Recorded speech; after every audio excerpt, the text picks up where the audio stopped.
இன்னும் 10 பேர் இருக்கிறாங்க. தோனி அப்படியா இன்னும் 10 பேர் இருக்கிறாங்க. சரி சிம்பிள் சிவம் டூபே இருக்கிறான். ஜடேஜா இருக்காரு.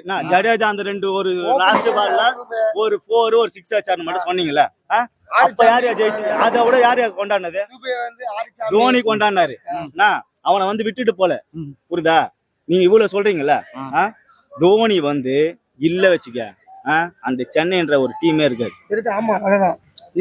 ஒரு ரிவ்யூலயும் அவரை மாரி ஒருத்தன் எவனா ஒருத்தனை வந்து நான் ஸ்டெப்பிங் பண்ண சொல்லியா அவரை மாரி எவனா ஒருத்தன் ஸ்டெப்பிங் பண்ணிட்டா வச்சுக்கோ. நான் பேரு இப்பவும் சொல்றேன், அந்த செகண்ட்ல அவனை மாரி ஒரு ஸ்டெப்பிங் பண்ணானா இந்த மீசியை நான் பாதி எடுத்துக்கிறேன். இப்ப வரைக்கும் அப்ப மீசியை வந்து பாதி எடுத்துக்கணும் போல. அப்ப ரயன் ரிக்கல்டன் மும்பை இந்தியன்ஸ்ல என்ன பண்ணாரு போன மேட்ச் பாத்தீங்களா? தோனி செகண்ட்ஸ் அடிச்சு சொல்லு. தோனி செகண்ட்ஸ் வந்து எவனும் ஒருத்தனும் முறியடிக்க முடியாது.